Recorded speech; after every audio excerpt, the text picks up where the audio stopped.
Gracias por la invitación a la Sociedad de Neurología. No sé qué yo hago aquí delante de tantos maestros que están aquí hoy en día, pero vamos a repasar, o reafirmar ya lo que cada uno han venido hablando de lo que se observa por imagen en las diferentes enfermedades mielinizantes que tocaremos en el día de hoy. La de radiología.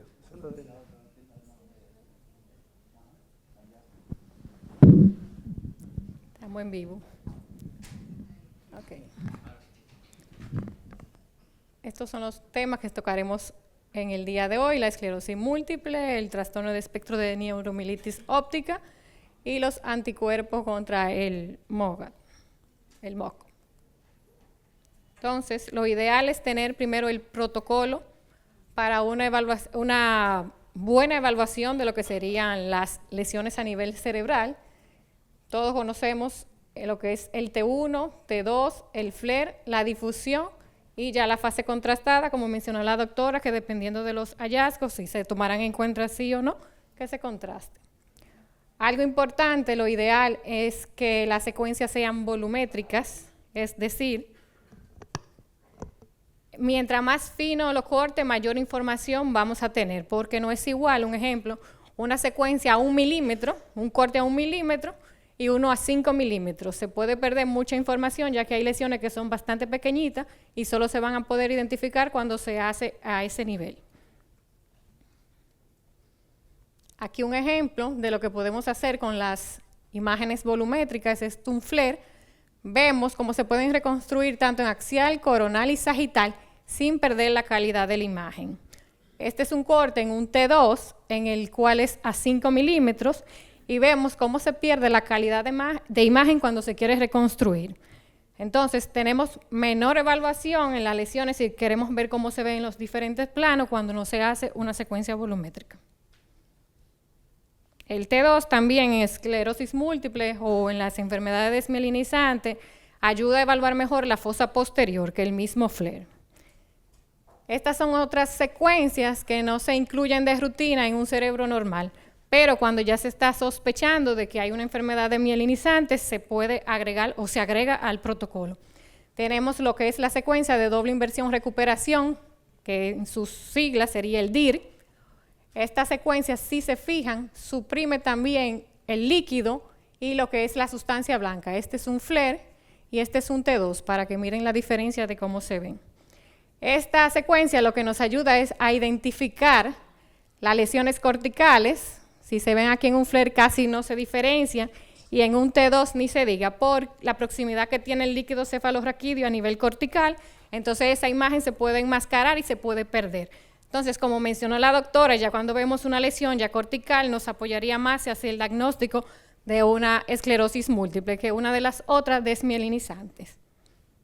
Por eso es su importancia. Aquí vemos igual el FLAIR en sagital, el STIR, si ven la diferencia, hay una interfase en la cortical con la sustancia blanca y la lesión. Las lesiones en la sustancia blanca sobresaltan más, como ven aquí, que en el mismo FLAIR, porque vamos a decir, si le apagan la sustancia blanca y todo lo que brilla, entonces se realza más. La secuencia que está utilizándose ahora para los criterios de McDonald's no es una secuencia que es reciente, vamos a decirlo así, entre comillas, porque desde 2004 esa secuencia se utiliza. Entonces, no solo se utiliza tampoco en esclerosis múltiple, tiene mucha utilidad de Parkinson, depósitos de minerales a nivel de los núcleos basales, en cavernoma, hemorragia, en infartos. Entonces, tiene mucha utilidad y no solo se utiliza en la esclerosis múltiple. Por eso, donde yo trabajo, esta secuencia está incluida como en el protocolo normal, no solo en pacientes con esclerosis múltiple. Entonces, hay una diferencia que se debe de hacer entre lo que es el T2 ecoestrella. El T2 ecoestrella es una secuencia como de menor susceptibilidad que la secuencia de susceptibilidad magnética, y si se fijan, solo tiene una sola imagen. En cambio, la de susceptibilidad magnética posee 4 imágenes que se toman como en la misma secuencia. Esta secuencia, que es la secuencia de fase, también va a ayudar a diferenciar entre una lesión que tenga calcio o que sea hemorrágica, que antes no se podía hacer por el T2 ecoestrella, como le dicen, o asterisco, o como lo conozcan. Entonces, es una ventaja que también posee esa secuencia. Como ya he mencionado en la mañana entera, por eso es la importancia de que vamos a incluir ahora, o si no la incluían, la secuencia de susceptibilidad magnética en el protocolo de la esclerosis múltiple o esas enfermedades desmielinizantes. Entonces, dependiendo del equipo donde sea, se puede llamar SWI o SWAN u otros nombres, eso va a variar. Pero la base es la susceptibilidad magnética, así es como se llama la imagen. Entonces, lo que se ha venido mencionando, el signo de la vena central, aquí tenemos que hacer un paréntesis, diría yo, porque no es igual verla en un 3 Tesla a un 7 Tesla. Aquí tenemos en la gran mayoría un 1.5 y a veces, por la calidad de la imagen, no se puede identificar la vena central, aunque la tenga. Entonces, aquí vamos a tener, como quien dice, ese reto para uno saber de que sí sea o no esté presente de verdad, o que sea por la calidad de la imagen. Entonces, el anillo paramagnético, que si lo ven es como dice el anillo, rodeando la lesión. Como mencionaron, ya cuando está presente es como más específico de que el paciente sí tenga una esclerosis múltiple. En realidad yo no lo he visto en otro paciente que no sea por esclerosis múltiple. Algunas de las venas central dicen que en algunas patologías que no son esclerosis múltiple sí se pueden identificar. Por eso es que tomaron, vamos a decir, como de corte, que estén presentes en más del 40%, algunos dicen que un 50% de todas las lesiones que tengan a nivel cerebral, para que sea como más específico o apoye más el diagnóstico en la esclerosis múltiple. Entonces, aquí, porque no todo lo que sea una rayita negra en el SWI va a ser lo que es el signo de la vena central. Entonces, tenemos aquí que tiene que ser una línea hipointensa, ¿verdad? Delgada, que se debe de ver en más de 2 planos. Igual el SWI se puede, como mencioné anteriormente, ponerlo en coronal, en sagital e igual. Por eso podemos ver el corte, que es un coronal, se va a ver un punto central, y si es un axial, una línea que va a atravesar la lesión a nivel central. Tiene que estar como en el mismo medio, tanto de arriba como hacia abajo, para que sea considerado el signo de la vena central. Y debe de medir menos de 2 milímetros.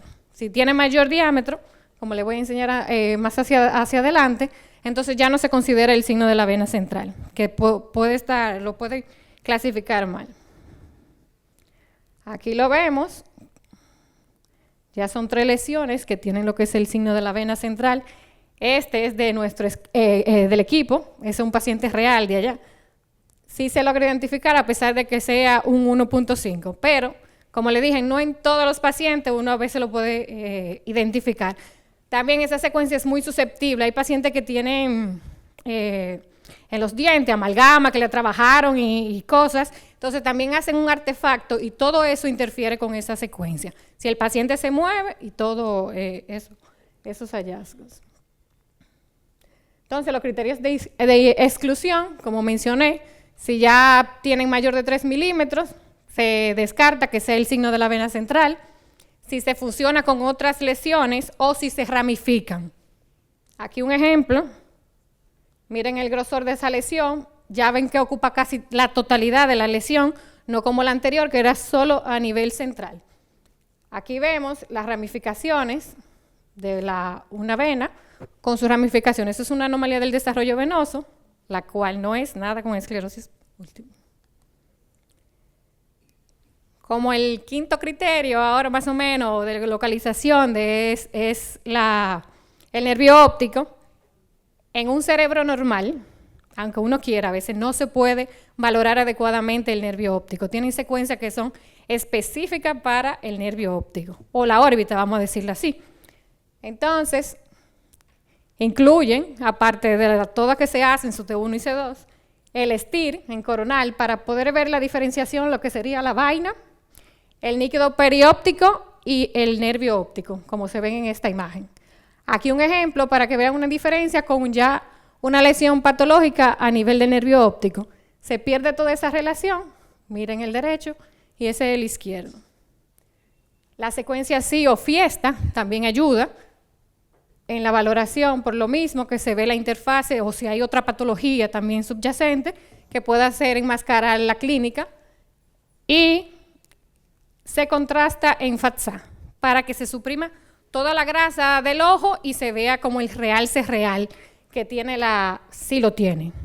En este caso, el paciente tenía un meningioma. Aquí. Entonces, si ya tenemos toda la secuencia que debemos de tener, ¿qué vamos a buscar? Entonces, comenzamos con los nervios ópticos. Ya han ido mencionando, pero vamos a, como dije, a repasar o reafirmar lo que se ve en cada uno. Entonces, en la esclerosis múltiple, vemos que es casi siempre unilateral, que es una lesión más corta en el nervio óptico y que generalmente no está como detrás del globo ocular, sino en la porción intraorbitaria, y casi siempre respeta lo que es el quiasma. Entonces, en el espectro de neuromielitis, entonces vemos que generalmente es bilateral, más posterior, y se extiende generalmente hacia el quiasma. Entonces, en el MOG o MOGAT, generalmente va seguidito del globo ocular, bilateral, y son extensas, pero también tienden a respetar lo que es el quiasma óptico. Aquí unos ejemplos de una esclerosis múltiple unilateral. Vemos que el segmento es corto, intraorbitario, que realza. Los espectros de neuromielitis, bilateral, bien posterior, ya con afectación del quiasma. Aquí hay un ejemplo, y como lo vemos aquí. El MOGAT, como mencioné, bilateral, pegadito retrovulvar del nervio óptico y bien extensa, pero respeta lo que es el quiasma. Siempre aparece una excepción a la regla, ¿verdad? Pero eso es como lo típico que uno debe de buscar.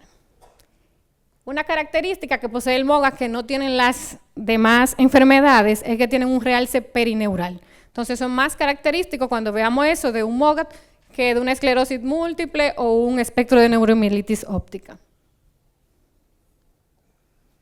A nivel cerebral, como siempre, la esclerosis múltiple, ¿verdad? Son más cortitas las lesiones, no es que no puedan ser más grandes, pero por lo general son más pequeñitas, con sus localizaciones subcortical, yustacortical, ya cortical, ¿verdad?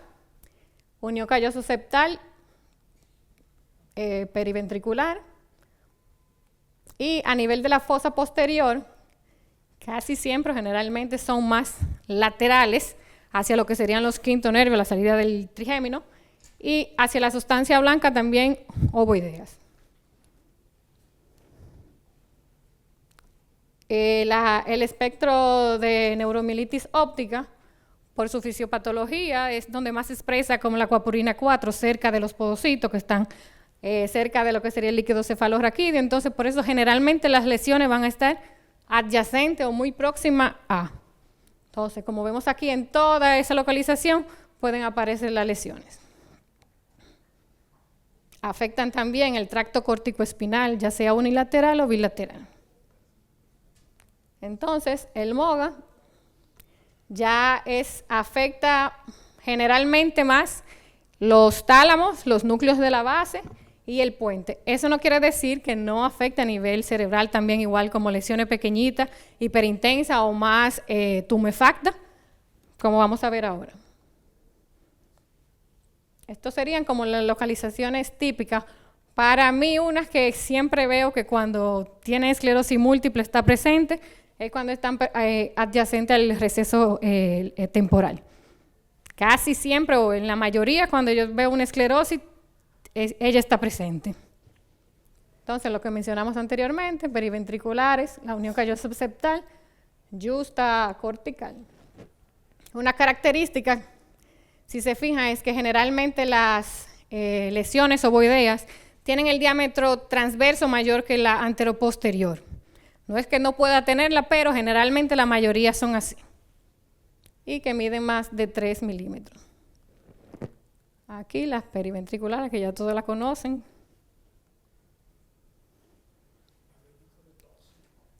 Exacto. Entonces, vemos diferentes, las localizaciones que mencioné, las periventriculares, a nivel del puente, aunque esa es dorsal, pero no es que no puedan aparecer ahí, sino sí hay. Lo único es como la forma que tienen y la disposición, la distribución. Aquí son las típicas, algunas presentan un edema que va a depender también el tiempo de evolución de la placa en el cual la vamos a poder observar. Los realces incompletos, en anillo, en nodular, todo dependerá en el momento y el tipo de lesión. En el espectro de neuromielitis óptica, aquí un ejemplo, como mencioné, que todo lo adyacente a lo que sería más el líquido cefalorraquídeo. Un ejemplo ahí periventricular, pero lo ven como más difuso, no parcheado, vamos a decirlo así, adyacente al tercer ventrículo, periacueductal, afección de los nervios y las lesiones que son periventriculares. Otros ejemplos aquí. El área prostrema, que por, vamos a decir, la permeabilidad que tiene la barrera hematoencefálica a ese nivel, casi siempre se afecta con mucha frecuencia y es más característico si tenemos una lesión aquí en el área prostrema que pensemos que es un espectro de neuromielitis óptica. Pero ¿qué pasa? A veces se presentan así lesioncitas pequeñitas y no está todas las características anteriores, entonces ahí que viene como la incertidumbre, ¿es o es otra patología? Aparte de eso, también el espectro de neuromielitis óptica puede estar asociada a otras enfermedades autoinmunes, que entonces ya no va sola. Entonces, ahí uno se queda, sí o no, pero sí puede tener el paciente las dos lesiones concomitantes. Aquí también de esta forma, que se llama el signo de arco, se puede presentar lo que es el espectro de neuromielitis óptica. Ahí hay que ver, casi siempre ellos nos presentan como mucho edema, pero si hay edema, entonces ahí uno tiene que hacer diagnósticos diferenciales, que sea un linfoma, un glioma u otra patología. En esos casos, si no se puede definir, entonces podemos recurrir a lo que será el espectro o la perfusión cerebral, que va a ayudar a hacer diferencia entre una patología y otra. El MOGAD, como mencionamos, es más frecuente a nivel de los tálamos. El puente, si ven una lesión como más central, no hacia el dorso o la periferia, que eso ayuda a hacer diagnóstico diferencial, aunque ella se puede presentar de diferentes maneras. Miren aquí su cortical, que también uno piensa, bueno, es un ADEN. Son muy similares las imágenes. Aquí pueden presentar un realce que le dicen como de nubes, que los bordes no están bien definidos. Y algo como característico es que pueden presentar un realce leptomeningio que las demás no lo poseen. Entonces, para hacer los diagnósticos diferenciales. A nivel de la médula espinal, entonces ya sabemos que la esclerosis múltiple son parchados, generalmente en los cordones laterales y posteriores. Pero a veces cuando el paciente tiene muchas lesiones juntas, se puede dar la falsa impresión de que sea una mielitis longitudinalmente extensa. ¿Okay? Que hay que tener cuidado con eso.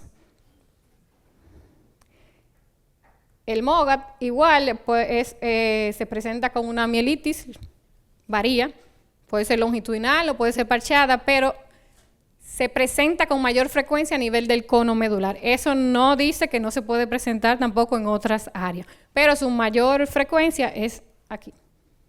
El espectro de, bueno, ya todos lo saben, ¿verdad? La mielitis longitudinalmente extensa, que debe de marcar más del 50% del diámetro medular. Aquí identificar, como mencionamos, si es corto o es largo el segmento.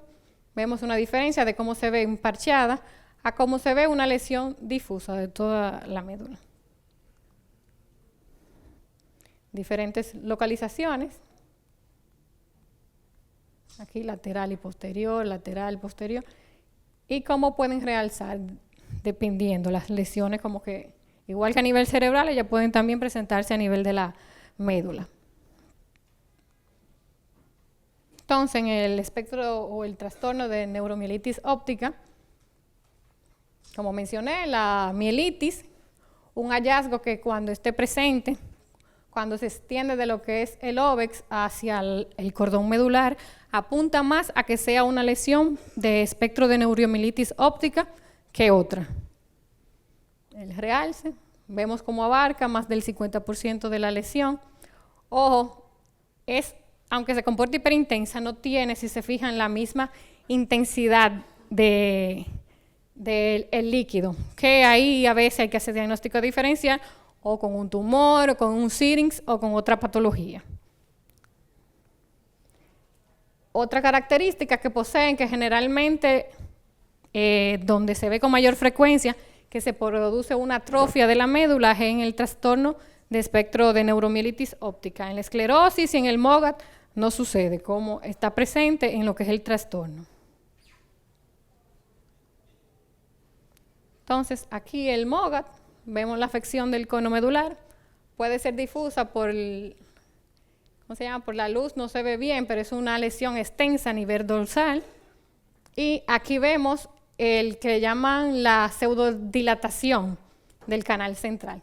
Hay una hiperintensidad y todo el canal ependimario se ve dilatado. Entonces, eso es un signo a nivel medular que nos apoya más hacia el MOGAD que las otras enfermedades mielinizantes.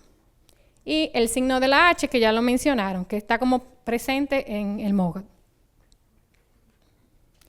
Aquí, a modo ya de resumen de todas las localizaciones.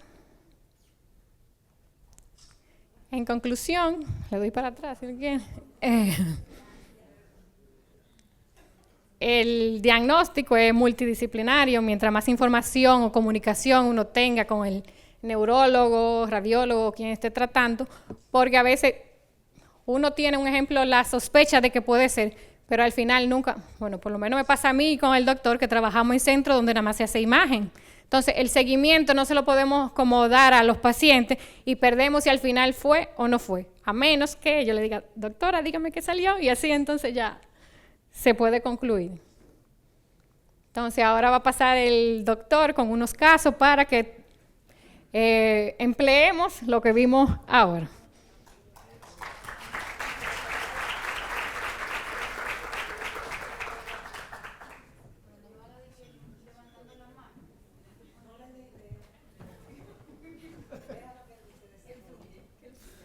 Que no le den ideas, ¿sí? Yo le voy a dar la mía. Agradeceríamos se nos informase del diagnóstico definitivo de este paciente. Hay algunos que lo hacen. ¿Sí? Ahora me toca a mí. Va a ser más corto. La pregunta ¿es o no es? O sea, yo lo que traigo aquí es algo que es muy común, que es la esclerosis múltiple ahora, y al mismo tiempo algo que también es común, que es la leucoariosis. Y siempre que aparece hay una disquisición filosófica entre unos y otros. Entonces vamos con esto. La resonancia, lo primero, el primer tema es la alta sensibilidad que tiene y es por eso que nos ayuda. Lo segundo es que el diagnóstico es temprano y es preciso. Lo tercero es que podemos hacer una valoración cuantitativa. Lo cuarto es que vemos las variaciones que hay en el tiempo.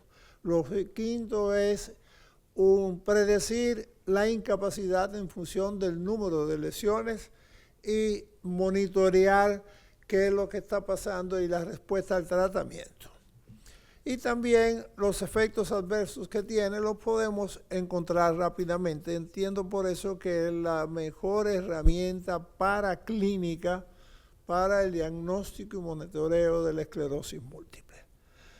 Los objetos brillantes no identificados, como yo llamé mi primera conferencia sobre esclerosis múltiple hace unos cuantos años ya en Puerto Plata, es un hallazgo incidental ocasionalmente. Hay que considerar cuando la vemos las vasculopatías de otro origen, sobre todo las hipóxitos isquémicas, las enfermedades desmielinizantes primarias y la vasculitis. También a eso le añaden la migraña en algunas ocasiones, y múltiples otras causas de objetos brillantes no identificados. No es específica la resonancia magnética para decir es una esclerosis múltiple. Tiene que tener un conjunto de imágenes y localizaciones, como explicó muy bien Marian, para poder decir, y si ustedes ven algunos míos, yo generalmente digo altamente sugestiva de enfermedad desmielinizante.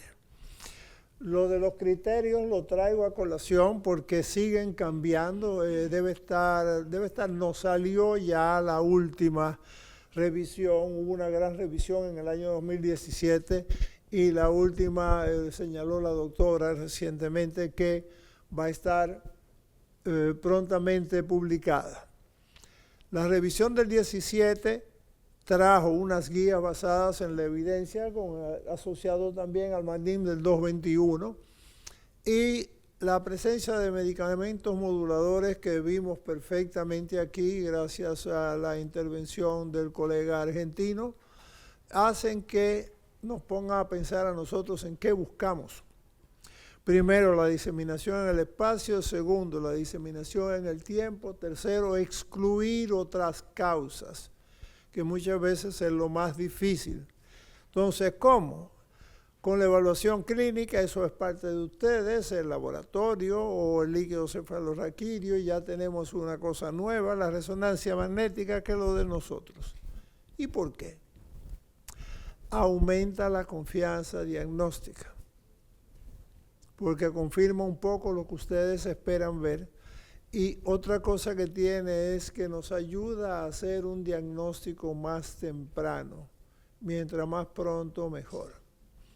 Y ayuda a decidir el mejor tratamiento, lo que completa lo segundo. ¿Que cómo lo hacemos? Siguiendo los protocolos. Decía un amigo mío, y muy querido, ido a destiempo, el doctor Eduardo Segura, que si no se siguen los protocolos en medicina, uno defeca fuera del cajón. Pero esto siempre se hace en la medida de lo posible. Porque este es el protocolo. Y como ustedes ven, recomiendan insistentemente que sí 1.5, pero que mejor 3. ¿Ok? Por lo menos en el cráneo. En los otros ya hay cosas. Sin embargo, les señalo que recientemente salió un trabajo de SAO muy extenso, donde la diferencia entre un 1.5 y un 3 Tesla no es tan significativa como se cree, siempre y cuando el que esté leyendo la imagen sepa lo que está haciendo y al mismo tiempo haya recibido la información pertinente del médico referidor. ¿Okay? ¿Se oye, bello? Se oye. Okay. Nosotros tenemos en nuestro medio abundantes equipos ya. Prácticamente aquí en la capital, cada 3 o 4 cuadras hay una resonancia magnética. No podemos decir lo mismo de la calidad de la lectura, tristemente. Pero yo entiendo que ustedes pueden ayudar de una forma sencilla, la voy a decir ahorita. Y al mismo tiempo, si ustedes aprenden 2 o 3 pequeñas señas como las que ella hizo y otra que voy a hacer yo, que mencionó la doctora de nosotros que habló también de radiología esta mañana. Lo que no tienen 3T o no tienen la secuencia, que arañen, que uno se las busca. Uno se las busca, ¿verán por qué? Para el diagnóstico, en este trabajo interesantísimo de Alex Rovira, hace años, el protocolo que se pedía era la secuencia axial con densidad de protón, que no se mencionó, y T2 y FLAIR también con T1 pre y posgado, y sagitales en 2D o 3D, incluyendo FLAIR. Esto no es lo habitual que se hace, o sea, nosotros usamos un protocolo muy similar que incluye 2D y 3D con inversión por recuperación y también doble inversión. Y la susceptibilidad magnética ya es parte del protocolo. El MPRA que no se usa, generalmente llaman para que yo vea, o ya tengo algunos viejos que saben cuándo hay que usarlo o no. El DIR, que es la doble inversión por recuperación, que es la que ella enseñó hablando de la visualización de los líquidos, y el FLAIR sagital. Entonces, el FLAIR sagital, a mí me lo enseñó del artículo hace unos años en Cartagena de India, y desde entonces es parte fija de nuestros exámenes. Esto es un caso de una pérdida súbita de visión con cefalea intensa hace una semana. No, ahora no, pero cuando se hizo el examen. Y se observan todas estas imágenes. Entonces, si las ven, hay algunas que podrían ser, sí, o sea, podría ser, pero la mayor parte de esas no hace pensar a uno en una esclerosis múltiple. ¿Me equivoco, doctora? En una niña se pone uno bronco, ¿verdad? Se inyecta, seguimos bronco.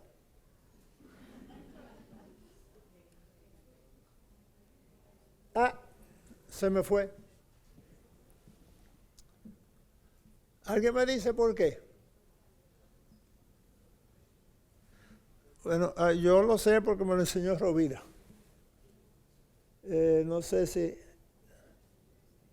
Hay una lesión en el cuerpo calloso. Y se ve en los ecos de FLAIR. Y se ve esencialmente en la línea media, y se ve esencialmente o en la rodilla del cuerpo calloso o en la cara inferior. Y cuando es en la cara inferior, tiene forma triangular. ¿Ok? Y estos amigos tienen puntos blancos dispersos en la sustancia blanca. La mayoría de ellos en la región frontal no pasan de 4 o 5 milímetros. Aquellos que se ven allí son calcificaciones y no se ve nada en el cuerpo calloso, y la persona viene generalmente por trastorno de memoria, por calendario, por no sé qué. Pero es una de las cosas donde hay que tener mucho cuidado de diferenciar una de otra. Y yo insisto en este señor. Yo lo reviso en FLAIR con mucho cuidado, porque como ustedes pueden ver aquí tenemos lesiones que podrían ser de cualquier cosa, pero podrían ser de esclerosis múltiple. Perdón, yo me quiero ir, yo lo sé. Ustedes también. Ok, volvemos al cuerpo calloso. Estas lesiones son raras, extrañas, y cuando vamos allí a la sagital, ¿qué vemos? Dos pequeños triangulitos. Entonces, hasta que se demuestre lo contrario, eso sale reportado altamente sugestivo como esclerosis múltiple, ni siquiera enfermedades mielinizantes. ¿Ok? Aquí se parece más, aquí tenemos dedos de Dawson, bien, tenemos focos, allí un poco más irregular, allí tenemos otro. Se reporta como una esclerosis múltiple, y si aparece este, también y este es otro que hace parte de nuestro protocolo. Ahí tienen la vena central. No es tan fácil de ver con el 1.5, pero si se hacen cortes finos, como se supone, y se busca. Entonces, si tienen esas cositas presentes y las que ella dijo, y le dan 5 minutos de búsqueda, sabiendo ya dónde están y cuáles son las secuencias, va a ser más fácil. Y como el hambre es fuerte y tenemos dos cosas más interesantes, yo les doy el seguimiento de la manera siguiente: densidad de protón I-O T2 FLAIR, el seguimiento, el T1 pre y postgadolíneo, y no se recomienda hacer los exámenes de columna de manera rutinaria después en los exámenes de control. Y esto es ASIGUN. Entonces, el ASIGUN quiere decir, ha habido cambios en la sintomatología. Si hubo cambios en la sintomatología, con inyección. Si no, tampoco. Recuerden que aunque usamos macrocíclicos, todavía se sigue depositando un poquito de gadolinio en el cerebro. Flare sagital, cuerpo calloso y susceptibilidad magnética. Gracias por estar con nosotros y por su atención. Y esta es la bibliografía.